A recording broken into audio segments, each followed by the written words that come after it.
السلام عليكم ورحمة الله تعالى وبركاته. الحمد لله. அன்புக்கும் இணையத்திற்கும் உரிய அல்லாஹுவின் நல்லடியார்களே, அருமை சகோதரர்களே, அல்லாஹ்வுடைய அளப்பெரும் கருணையினால் நாம் இப்பொழுது 15வது தராவீகை நிறைவு செய்திருக்கின்றோம். அல்லாஹ் தஆலா தன்னுடைய அளப்பெரும் கருணையினால் நாம் செய்கின்ற வணக்கங்களை ஏற்றுக்கொள்வதோடு வரக்கூடிய நாட்களிலும் காலங்களிலும் இன்னும் அதிகமான வணக்கங்களை செய்வதற்கு அல்லாஹ் நல்லவர் புரிவானாக.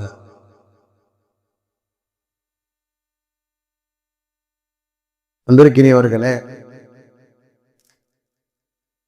இந்த தராவி தொழுகையினுடைய 8வது ரக்காத்தின் கடைசியிலே ஓதப்பட்ட வசனம், வகுர் ரப்பிக்ஃபிர் வர்ஹம் வஅன்த கைருர் ராஹிமீன். என் இறைவா, நீ என்னை மன்னித்து கிருபை செய்வாயாக, நீதான் கிருபையாளர்கள் எல்லாம் மிக மேலானவன் என்று நபியே நீர் கூறுவீராக என்று அல்லாஹ் கூறுகின்றார். பொதுவாகவே நபிமார்கள் பாவங்களை விட்டும் பாதுகாக்கப்பட்டவர்கள். அப்படிப்பட்ட நபிமார்கள் அனைவர்களுமே அல்லாஹ்விடத்திலே பாவ மன்னிப்பு தேடியதை குர்ஆனிலே அல்லாஹ் கூறுகின்றார். அப்படின்னா நாம் எல்லாம் ஏமாத்திரம். நேற்றைய ஜும்மாவிலே கூட நான் உங்களுக்கு சொன்னேன், பாவ மன்னிப்பை பற்றி உங்களுக்கு இன்னொரு தடவை சொல்வதாக இன்றைய தினம் சில செய்திகளை உங்களுக்கு நான் சொல்கிறேன். ஆக பாவங்களை விட்டும் பாதுகாக்கப்பட்ட நபிமார்களே பாவ மன்னிப்பை தேடினார்கள் என்றால் நாம் நம்முடைய நிலை யோசித்து பார்க்க வேண்டும். எல்லா நபிமாரும் அல்லாஹ்விடத்திலே பாவ மன்னிப்பு தேடியதை குர்ஆனிலே நிறைய அல்லாஹ் கூறுகின்றார். இப்ராஹிம் அலைஹிஸ்ஸலாம் அல்லாஹ்விடத்திலே பாவ மன்னிப்பு தேடியதை 14வது சூராவுடைய 41வது வசனத்தில் அல்லாஹ் கூறுகிறான், ரப்பனா கஃபிர்லி வலிவாலிதைய வலில் முஃமினீன யௌம யகூமுல் ஹிசாப். யா அல்லாஹ், என்னையும் என் பெற்றோர்களையும் மூமின்களையும் கேள்விகளுக்கு கேட்கின்ற நாளையிலே மன்னிப்பாயாக என்று இப்ராஹிம் அலைஹிஸ்ஸலாம் அவர்கள் முழு மனித சமுதாயத்துக்காக ஈமான் கொண்ட முழு மனித சமுதாயத்துக்காக அவர்கள் பாவ மன்னிப்பு கோரியதை அல்லாஹு தஆலா கூறுகிறார். தனக்காக கேட்டார்கள், தன்னுடைய பெற்றோருக்காக கேட்டார்கள், மூமினான ஆண்கள் பெண்கள் அனைவருக்கும் கேட்டார்கள். ஹஜ்ரத் யூனுஸ் அலைஹிஸ்ஸலாம் அல்லாஹ்விடத்திலே கேட்டார்கள், லா இலாஹ இல்லா அன்த சுப்ஹானக இன்னீ குன்து மினல் ஸாலிமீன்.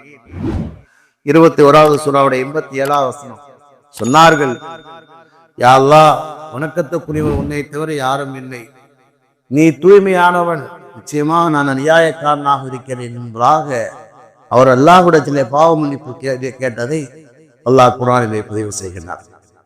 ஹஜ்ரத் ஆதம் அலைஹிஸ்ஸலாம் அவர்கள் அல்லாஹ்விடத்திலே கேட்டாங்க இல்லையா, ரப்பனா ஸலம்னா அன்ஃபுஸனா வ இல்லம் தக்ஃபிர் லனா வ தர்ஹம்னா லனகுனன்ன மினல் ஹாஸிரீன்.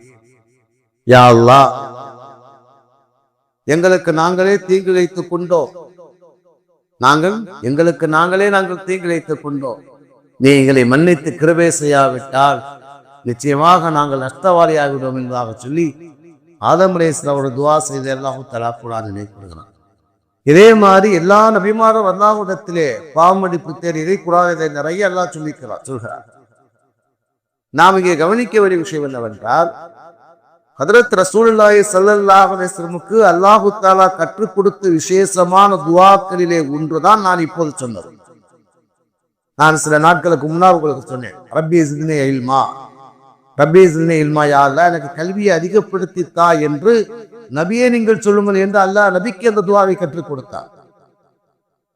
அது மாதிரித்தான் இந்த துவாவும் அல்லாஹு தஆலா பெருமானாருக்கு கற்றுக் கொடுக்கிறார். வக்குர், நபியே நீங்கள் சொல்லுங்கள், ரப்பிகஃபிர், யா அல்லாஹ் என் பாவத்தை மன்னிப்பாயாக, யா அல்லாஹ் நீ என் மீது இரக்கம் காட்டுவாயாக, வஅன்த கைருர் ராஹிமீன், நீதான் கிருபையாளருக்கெல்லாம் கிருபையாளராக இருக்கிறாய் என்று தன்னிடத்திலே கேட்குமாறு அல்லாஹு தஆலா கூறுகிறார். ஒரு விஷயத்தை விளங்கிக் கொள்ளுங்கள், பெருமானார் ஸல்லல்லாஹு அலைஹி வஸல்லம் பாவங்களை விட்டு பாதுகாக்கப்பட்ட நபி. எல்லா நபியும் பாவங்களை விட்டு பாதுகாக்கப்பட்டோம். அவர்தான் அல்லாஹு தஆலா கேட்க சொல்கின்றார். அல்லாஹ்வுடைய ரஹமத் எனக்கு வழங்கு என்று கேளுங்கள் என்று அல்லாஹு தஆலா கூறுகிறார். பெருமானார் ஸல்லல்லாஹு அலைஹி வஸல்லம் அல்லாஹு தஆலா அனுப்பியே ரஹமத்தாக அல்லாஹ் அனுப்பினார். உம்மா அர்ஸல்னாக இல்லா ரஹமத்தல் லில் ஆலமீன், நபியே இந்த உலகத்துக்கே நீ ஆதரிக்கிற அருள் என்று அல்லாஹு தஆலா கூறுகிறார். அப்படிப்பட்ட நபியே அல்லாஹ்விடத்திலே பாவ மன்னிப்பு தேடினார்கள், அல்லாஹ்வுடைய அருளை கேட்டார்கள் என்றால் நாம் எல்லாம் ஏமாத்திரம். அல்லாஹு தஆலா அதன் மூலமாக இந்த உலக மக்களுக்கு அல்லாஹ் சொல்லித் தருகின்றான், மக்களை நீங்கள் அல்லாஹ்விடத்திலே பாவ மன்னிப்பு தேடுங்கள். நீ பாவ செஞ்சியா செய்யலையா அதையெல்லாம் யோசிக்கவே தேவை. இந்த உலகத்துல பாவங்களை விட்டு பாதுகாக்கப்பட்டவர்கள் உலகத்துல யாரும் கிடையாது. சில நேரங்கள்ல அறியாமல் கூட ஒரு தவறுகள் ஏற்படலாம். ஒரு கதன் சொல்லி நாம் பேசி விடலாம், யாராவது மனம் புண்படும்படியாக ஏதாவது பேசி விடலாம், செய்து விடலாம், பாவம் தானே. அதே மாதிரி அல்லாஹ்வுடைய அருள் என்றுமே நமக்கு தேவை. எல்லா வசதி வாய்ப்புகளோடு வாழ்ந்தாலும் கூட அல்லாஹ்வுடைய அருள் இல்லாமல் இந்த உலகத்தில் எதுவும் செய்துவிட முடியாது. சரி, அப்படின்னா அல்லாஹ்விடத்தில் அதிகமாக நாம் பாவ மன்னிப்பு தேடிக்கொண்டே இருக்க வேண்டும். அப்படி தேடினால் நாம் பெறுகின்ற பலன்கள் பாக்கியங்கள் கொஞ்ச நஞ்சம் அல்ல. குர்ஆனிலே அல்லாஹ் தஆலா நிறைய செய்திகளை கூறுகிறார். பாவ மன்னிப்பினுடைய பலன்களை பாக்கியங்களை பற்றி அல்லாஹ் தஆலா நிறைய கூறுகிறார். அதிலே உங்களுக்கு சில செய்திகளை கூறுகின்றேன். அல்லாஹ் தஆலா சூரத்து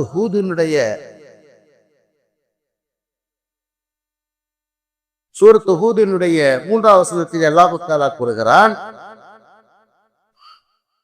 இஸ்தக்ஃபிரு ரப்பக்கும் சும்ம தூபு இலைஹி, அல்லாஹ்விடத்திலே நீங்கள் பாவ மன்னிப்பு தேடுங்கள். அப்படி தேடினால் என்ன ஏற்படும்? யுமத்திஉக்கும் மத்தான் ஹஸன இலா அஜ்லின் முஸம்மா, இந்த உலகத்திலே நீங்கள் வாழும் காலமெல்லாம் நல்ல வாழ்க்கை உங்களுக்கு கிடைக்கும் என்று அல்லாஹ் தஆலா கூறுகிறார். நல்ல வாழ்க்கை, நல்ல வாழ்க்கை என்பது எதன் மூலமாக இவருடைய வாழ்க்கையிலே நிம்மதியும் சந்தோஷமும் ஏற்படுமோ அதை அல்லாஹ் தந்து விடுவார். உலகத்திலே இதுதான் சந்தோஷம், இது சந்தோஷம் இல்லைன்னு சொல்ல முடியாது. சில நேரத்திலே மனிதன் சந்தோஷம் நினைப்பதே அவருக்கு நரகமாகி போ. அல்லாஹ் கூறுகிறான், இல்லா அஜலி முஸம்மா, அந்த உலகத்திலே நீ வாழும் காலமெல்லாம் மகிழ்ச்சியோடு வாழுகிற பாக்கியத்தை தருவோம் என்று அல்லாஹ் வாக்குறுதி கொடுக்கிறான். யாருக்கு? பாவ மன்னிப்பு தேடக்கூடியவர்கள். அந்த வசனத்துடைய அடுத்த செய்தியாக அல்லாஹ் கூறுகிறான், உங்களுடைய கண்ணியத்துக்கு மேல் கண்ணியத்தை அல்லாஹு தஆலா வழங்குவார். வாழும் காலத்திலே கண்ணியத்தோடு வாழ்தல் என்பது பெரும் பாக்கியம் இல்லை. அதாவது மகிழ்ச்சியோடு வாழ்தல் என்பது ஒன்று, நம்ம சந்தோஷமா உள்ளத்தார மகிழ்ச்சியா இருக்கிறது, சகல பாக்கியத்தோடு வாழ்வது என்பது ஒன்று. இரண்டாவது, நம்ம வாழக்கூடிய வாழ்க்கையை கண்டு மற்ற மக்கள் நம்மை கண்ணியப்படுத்துவது ஒன்று. சில பேர் இவர் எல்லாம் இருக்கு, ஆனா இவர் யாரும் மதிக்க மாட்டாங்க, இவரை சீண்டி கூட பார்க்க மாட்டாங்க. அப்படி இல்லை, அல்லாஹ் தஆலா கூறுகிறார், சகல பாக்கியத்தோடு நீனும் வாழ்வாய், ஆனால் உன்னை காணுகின்ற மக்கள் உன்னை மதிப்பார்கள். உன்னுடைய கண்ணியத்துக்கு மேல் கண்ணியத்தை அல்லாஹ் தஆலா வழங்குவார். உன்னுடைய பெயரை கேட்டாலே மக்களுடைய உள்ளத்திலே கண்ணியம் ஏற்படும், உன்னை கண்டாலே மக்களுக்கு கண்ணியம் ஏற்படும். சில பேருக்கு அல்லாஹ் தஆலா கொடுக்கலாம். சில ஆசிரியர்களும் அரசாங்களை பார்ப்போம், அவங்கள பார்த்தாலே ஒரு மனசுக்குள்ள ஒரு தனி கண்ணியம் ஏற்படும். அல்லாஹ் கொடுக்கிற கிஃப்ட் எல்லாரையும் பார்த்தா பெரிய மரியாதை ஏற்படும்னா சொல்லலாம் முடியாது. சில பேரை பார்த்த ஒரு நேரத்திலே ஒரு மனசுக்குள்ளே ஒரு விதமான மகிழ்ச்சி, ஒரு மரியாதை, ஒரு கண்ணியம் ஏற்படும். நம்முடைய வாழ்க்கையில பார்த்திருக்கோம். இஸ்திக்ஃபாரின் மூலமாக அதை அல்லாஹ் கொடுக்கிறார். ஆக அந்த வசனத்தை அல்லாஹ் தஆலா 2 பாக்கியங்களை கூறுகிறார். அதுவாறு சூரத்து ஹூதினுடைய 52வது வசனத்தில் அல்லாஹ் கூறுவான், யுர்சிலி ஸமா அலைக்கும் மித்ரா வ யஸிதுக்கும் குவத்தன் இலா குவத்திக்கும். அல்லாஹ் அந்த வசனத்திலே 2 வாக்கியங்களை கூறுகிறார். உங்களுக்கு தொடர்ச்சியாக மழையை இறக்கி வைப்போம், நீங்க அல்லாஹ்விடத்திலே பாவ மன்னிப்பு தேடினால் இஸ்தக்ஃபிரு ரப்பக்கும் சும்ம தூபு இலை, அல்லாஹ்விடத்தில் நீங்கள் பாவ மன்னிப்பு தேடுங்கள், தௌபா செய்யுங்கள். ஒரு காலத்திலேயுமே உங்களுக்கு வறட்சி என்பது ஏற்படாது, தண்ணீர் தட்டுப்பாடு என்பது ஏற்படாது. அல்லாஹ் அடுத்து கூறுவான், இஸ்துக்கும் கூவத்திலா கூவத்திக்கும், உங்களுடைய ஆற்றலுக்கு மேல் ஆற்றலை அல்லாஹ் அதிகப்படுத்துவார், உங்களுடைய சக்தி அல்லாஹ் தஆலா அதிகப்படுத்துவார். தனி மனிதனுடைய சக்தியாக இருந்தாலும் சரி, சமுதாயத்தின் சக்தியாக இருந்தாலும் சரி, அல்லாஹ் தஆலா அதிகப்படுத்துவார். நீங்கள் எல்லாம் சரி இஸ்திக்பார் செய்யுங்களுடைய வாழ்க்கையில இஸ்திக்பார் இருக்குமானால் அல்லாஹ் கொடுக்கிற கிஃப்ட் என்ன தெரியுமா?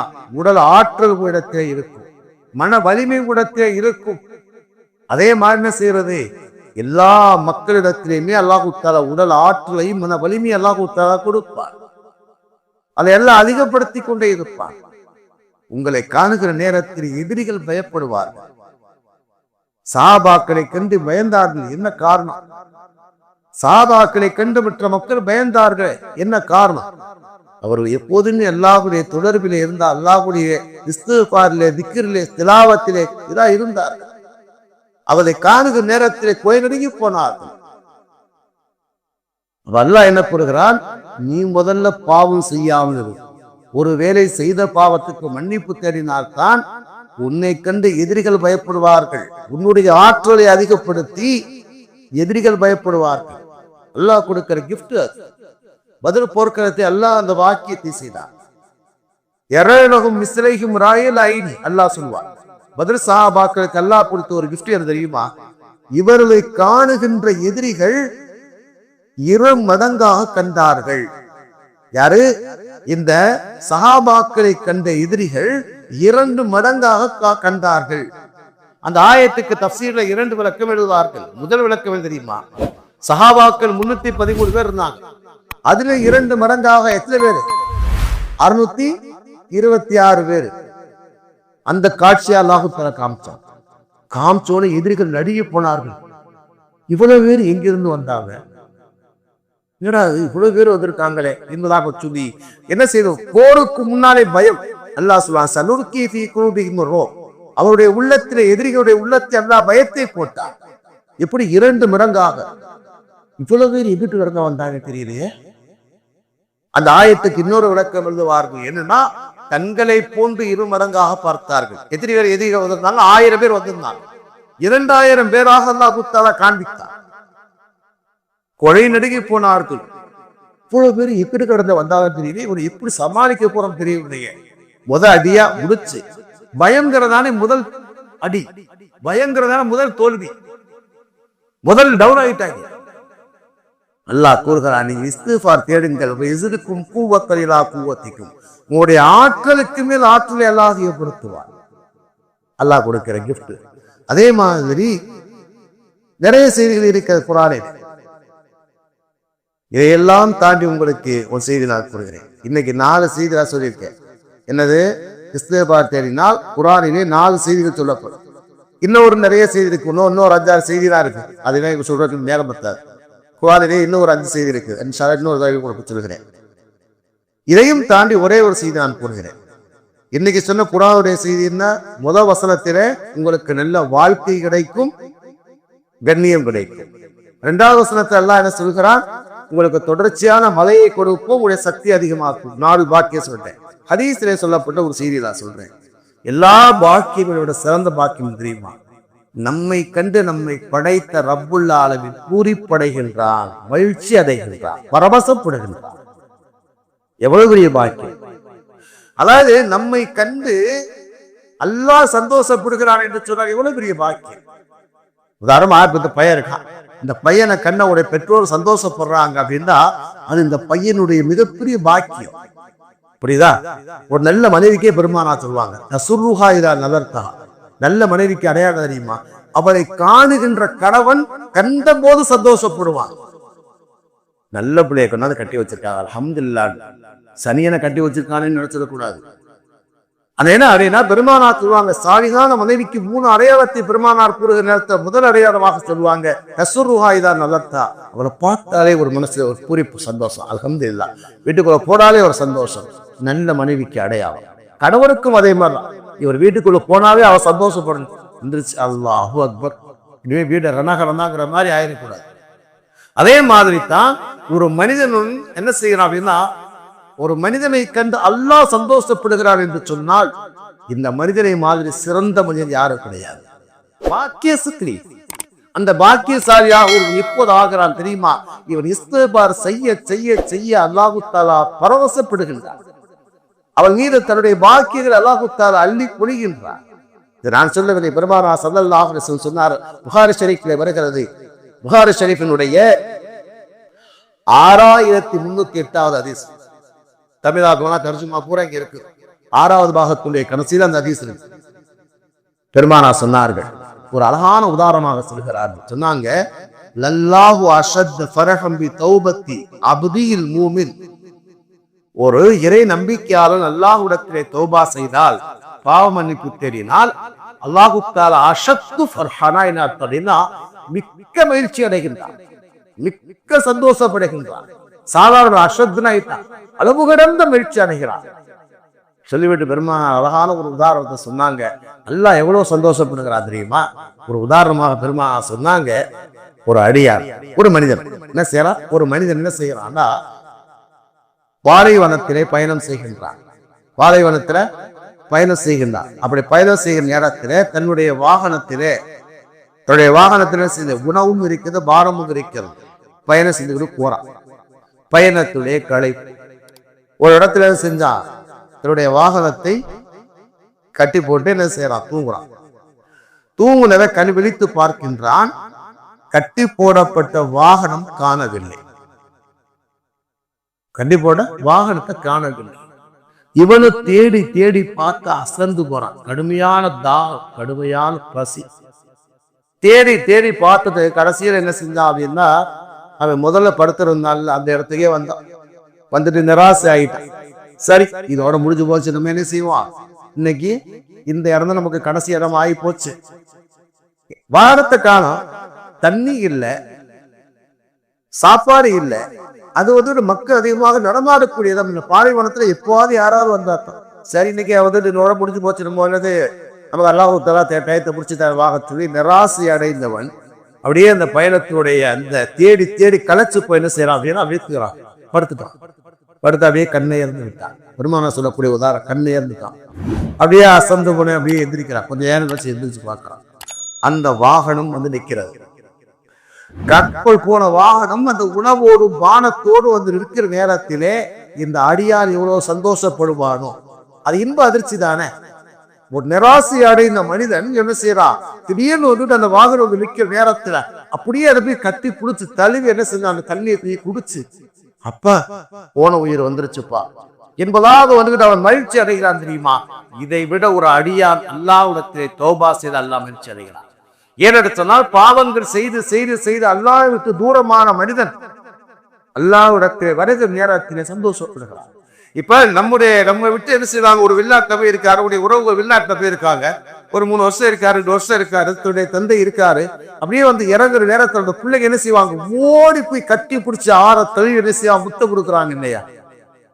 இதே மாதிரி தான் அல்லாஹ் தஆலா என்ன செய்யறான்? பாவம் செய்து அல்லாஹ் விட்டு தூரமான மனிதன் அல்லாஹ்விடத்தில், யா அல்லாஹ், உன்னை தவிர மன்னிக்க கூடியவன் யாரும் இல்லை என்பதாக அவன் சரணடைகிற நேரத்திலே அல்லாஹ் எவ்வளவு பெரிய போய் படைகிறார் தெரியுமா? பெருமானார் சொல்லுவாங்க, நிராசை அடைந்த மனிதன் தன்னுடைய வாகனம் உணவோடு பானத்தோடு வருகிற நேரத்திலே அவன் எவ்வளவு சந்தோஷப்படுவாரோ அதை விட சந்தோஷப்படுவதாக பெருமானார் சொல்றாங்க. வாழ்க்கையிலே தினந்தோறும் 100 தடவை இஸ்திக்பார் செய்வது பெருமானாருடைய சுன்னத்தாக இருக்கிறது. அதையும் தாண்டி அல்லாஹ்வுடைய அன்பை பெற்று தரக்கூடிய காரியமாக இருக்கிறது. கேட்டதை கடைபிடிக்க அல்லாஹ்